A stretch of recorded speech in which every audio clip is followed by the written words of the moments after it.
में 3 मंजिला इमारत गिरी। हादसे में 2 लोगों की मौत हो गई है, 12 घायल हैं, 4 की हालत गंभीर है। 3 महीने की बच्ची भी इसमें शामिल है। 10 से 15 साल पुरानी ये इमारत थी। बिल्डिंग में 4 परिवार रहते थे और 14 लोग मलबे में दबे हैं। बारिश की वजह से बिल्डिंग में दरारें पड़ गई थी। करीब 6 घंटे रेस्क्यू ऑपरेशन चला। सभी घायलों को अस्पताल में भर्ती कराया गया है। पुलिस, फायर ब्रिगेड, नगर निगम के अधिकारी मौके पर पहुंचे। राहत और बचाव का काम अभी जारी है। तो इमारत गिरने की वजह से बड़ा हादसा इंदौर से खबर सामने आई, जहां 2 लोगों की जान इस हादसे में चली गई है, जबकि 12 लोग घायल हैं, जिसमें से 12 की स्थिति काफी गंभीर बनी हुई है। 10 से 15 साल पुरानी ये इमारत बताई जा रही है और बारिश होने की वजह से नींव कमजोर हुई और इसके बाद ये बड़ा हादसा होता है और इस हादसे में 2 जिंदगियां चली गई हैं। 4 की हालत गंभीर और 3 महीने की बच्ची भी इसमें शामिल है। हालांकि इमारत अगर पुरानी थी तो क्या इसे लेकर किसी तरीके से कोई आदेश बिल्डिंग को खाली करने का नहीं दिया गया था? कहां पर चूक हो गई और चूक के बाद आखिर क्या अब इस लापरवाही और इस हादसे की जिम्मेदारी कोई लेने के लिए तैयार है, ये भी देखना होगा। और जो जिम्मेदार है, क्या उन पर कार्रवाई होती है, ये भी देखना काफी अहम होगा। तो बिल्डिंग में 4 परिवार रहते थे और 14 लोग मलबे में दबे, जिसमें से 2 की जान चली गई है, जबकि 12 लोग घायल हैं और स्थिति कई लोगों की इसमें काफी गंभीर बनी हुई है। 3 महीने की बच्ची भी इसमें शामिल बताई जा रही है। इंदौर से खबर सामने आई, जहां भरभराकर इमारत गिरने की वजह से बड़ा हादसा होता है। 3 मंजिला ये इमारत थी जो अचानक भरभराकर गिरी और बारिश की वजह से यह हादसा हुआ है। और एहतियाब शेख हमारे संवाददाता तमाम जानकारी के साथ जुड़ चुके हैं। एहतियाब, ये हादसा बहुत ही दर्दनाक है, भयावह है। 3 मंजिला इमारत गिर जाती है और देखिए 2 लोगों की जान चली जाती है। अब तक क्या अपडेट इस पूरे मामले में? निश्चित ही ये कहा जाए कि एक बेहद दर्दनाक हादसा कहा जा सकता है कि हम्म। लोग अपने घर के अंदर पहुंचे। ये देर रात की घटना है, रानीपुरा क्षेत्र का इलाका था।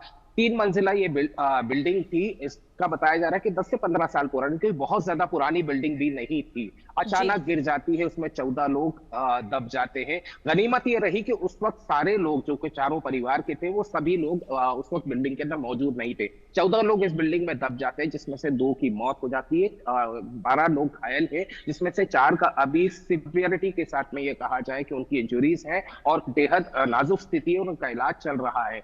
प्रारंभिक तौर के ऊपर जो जानकारी सामने आ रही है, वो जानकारी ये है कि ये बिल्डिंग के अंदर पहले से क्रैक्स आना शुरू हो गए थे हम्म। और उन क्रैक्स के चलते जो बेसमेंट है, जो नीचे उस बिल्डिंग का बेसमेंट था, बारिश के चलते उसके अंदर काफी समय से पानी भरा हुआ था। रहवासी इस मामले के अंदर जब हमने उनसे रात में बात की थी तो कहा था कि बेसमेंट पूरी तरह पानी से भरा हुआ था, उस बेसमेंट के पानी को हटाया नहीं गया। लिहाजा प्रारंभिक तौर के ऊपर ये बताया गया कि कहीं ना कहीं नींव कमजोर हो गई थी और चूंकि क्रैक्स पड़ गए थे, ये बिल्डिंग गिर गई। लेकिन अब इसमें सबसे बड़ी बात ये होती है कि लापरवाही किसकी? सबसे पहली लापरवाही कहा जाए कि जो बिल्डिंग के ओनर है या जिसने बिल्डिंग बनाई थी, उसने इस मामले के अंदर कहीं ना कहीं कोताही बरती कि जब बेसमेंट में पानी भरा था तो बेसमेंट से पानी नहीं खाली कराया गया। साथ ही जो क्रैक्स पड़ रहे थे बिल्डिंग में, क्योंकि ज्यादातर जो परिवार वहां रह रहे थे वो किराएदार थे और बतौर किराएदार वहां रह रहे थे, तो जाहिर सी बात है पहली उसके अलावा एक इनपुट और आ रहा है कि इसमें बताया गया है कि कुछ जो पार्ट है बिल्डिंग का वो इलीगल कंस्ट्रक्शन भी था। जाहिर सी बात है अब यहाँ रूल सामने आ जाता है नगर निगम का।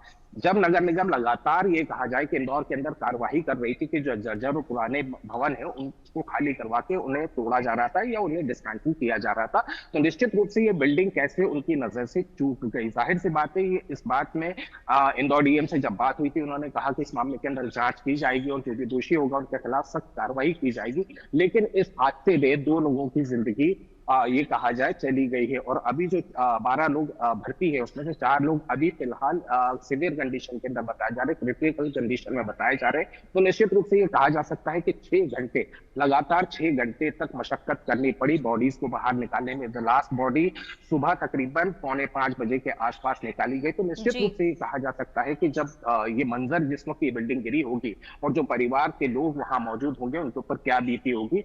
जाहिर सी बातें, कई सारे सवाल है जो कि अभी फिलहाल जिनके जवाब मिलना बाकी है, लेकिन हम्म। नगर निगम की तरफ से साफ तौर के ऊपर ये कहा गया है कि दोषियों के खिलाफ कार्रवाई की जाएगी। देखिए एहतियाब कह तो दिया जाता है कि कार्रवाई होगी, लेकिन क्या ऐसे हादसों का इंतजार किया जाता है? आपने जानकारी दी कि ये अवैध निर्माण था। अगर अवैध था तो पहले इसे खाली क्यों नहीं करवाया गया? वहां से अवैध निर्माण को हटाया क्यों नहीं गया? और कहीं ना कहीं देखिए एक लंबी लापरवाही, एक बड़ी लापरवाही निकलकर सामने आई है। आश्वासन देने के बाद क्या उम्मीद जताई जाए कि ऐसे हादसे दोबारा ना हो?